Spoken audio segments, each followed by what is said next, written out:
The time right now is 6:29 and welcome to Daybreak. I'm Sophia Bruinsma. We start tonight in Siskiyou County. A man was arrested after trying to sell stolen items from a business in Anderson last night. One crucial step the governor has taken is to suspend environmental protections such as the California Environmental Quality Act and the Coastal Act in hopes of speeding up wildfire prevention strategies like prescribed burns and fuel reduction projects. President Donald Trump has repeatedly promised to deport illegal immigrants in the U.S., especially those who have committed crimes. He has since just moments ago signed executive orders involving the U.S.-Mexico southern border.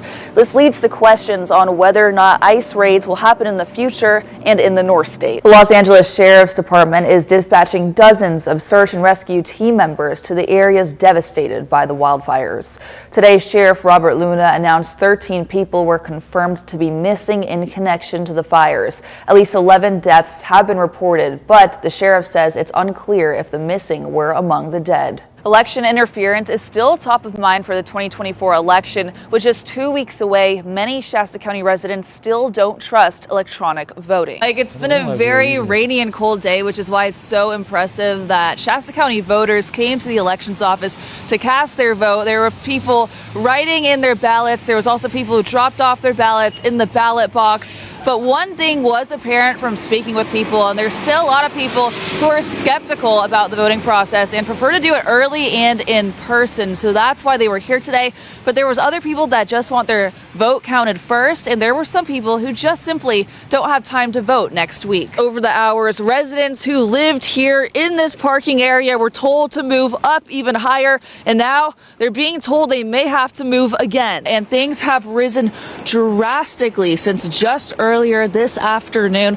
This is affecting residents of the RV park as they're without power and some are without heating. This is projected to get worse by tomorrow. Today, Transportation Secretary Sean Duffy is reassuring Americans that it's safe to fly despite the 2 plane crashes last week. This gas station was beloved in this tight-knit community. A lot of people were actually here just parked along the side, just kind of thinking about how they lost a place that they loved. Wow, so 2 back-to-back years. Would you say these are the worst years that you've seen back-to-back?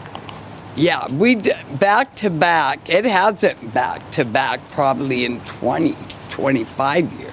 The Election Commission, within their first year, have spent over $40,000 in taxpayer dollars. Do you think this is a good place to be spending money? No, I do not. Yesterday, we reported about a man who was arrested near Buckeye School. He's reportedly carrying a rifle, which turned out to be an umbrella. We now know why he was arrested. It turns out that the man, 65-year-old Skeeter Evans of Redding, was unarmed but is a registered sex offender and had violated his registration status. According to the Redding Police Department, Evans was placed under arrest and booked into Shasta County Jail for resisting arrest and being a sex offender on school grounds. It's 6:11 a.m. and we come back to your top money news and consumer headlines this morning. Americans remain pessimistic about the housing market. That's according to a new Gallup survey, who says that just 21% think it's a good time to buy a house. Now, let's get into weather real quick with First Alert forecaster Sarah McCoy. Sarah, we're hearing that today may be a record breaker. Is that true? Yes, Sophia, it's true. Look at him. He's such a good cat. Look, he behaves so well. Is this your biological daughter? Yes. No, sorry. See, we forget. Thank you, Preston. And before we go, we're shouting out our pet of the week from Butte Humane, Encore. Yeah, he's just looking for the perfect forever home, and he is totally free to adopt too, so you do not want to miss out on this awesome guy. That is totally right, and we're hoping that you guys all have a great morning, and thank you so much for choosing to wake up with us. This is the Hammond Ranch camera. It looks so beautiful, Preston, doesn't it? Spectacular stuff to start your Friday. A beautiful sunrise. I hope you guys all have a great Friday. Governor Newsom declared a state of emergency this weekend to fast-track wildfire mitigation as the state invests $2.5 billion to implement his wildfire and forest resilience action plan. The North States News' Sophia Bruinsma spoke with environmental groups as well as Congressman Doug LaMalfa about what cutting the bureaucratic red tape means for forest management projects. She joins us live in the newsroom with more. Sophia? Glenn, as we know, wildfires are common here in Northern California. With the governor's new executive order, some environmental regulations will be suspended to expedite wildfire mitigation efforts, including vegetation, tree removal, and adding more fuel breaks. This year's catastrophic fires in the LA area sparked an accountability debate around the country as a popular beachside community, along with thousands of homes burned to the ground. Governor Newsom is making it clear that he wants to speed up wildfire mitigation efforts.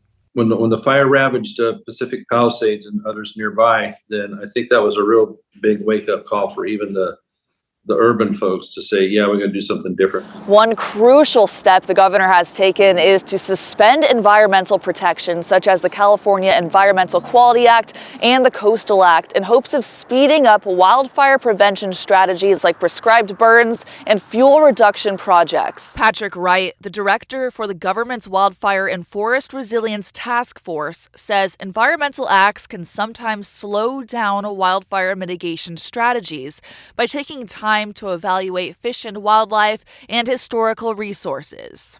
So what this does is it speeds all that up. There still will be a process in place, but not the more cumbersome projects or processes that agencies have become accustomed to. Congressman Doug LaMalfa says that it's been a long time coming.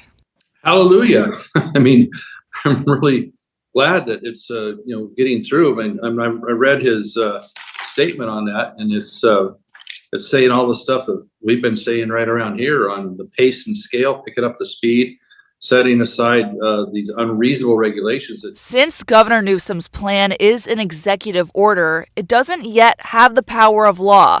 LaMalfa wants the governor to use his leverage in the legislative process to change the laws permanently. I mean, at most going to last, another 23 months of his term, and then does the next governor do it, or?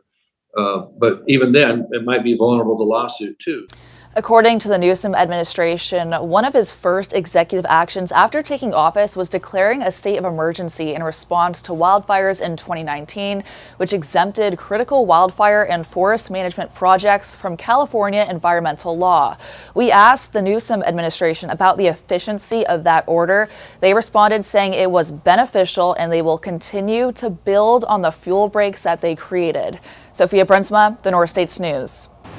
Wow. And then there were a few years, like 10 years, we didn't even flood at all. Residents say the water has risen quickly. See, all of that was rocks and it was dry as a bone. Leaving many to scramble last minute. And a lot of the tenants live from paycheck to paycheck, so they don't have money to go to other parks.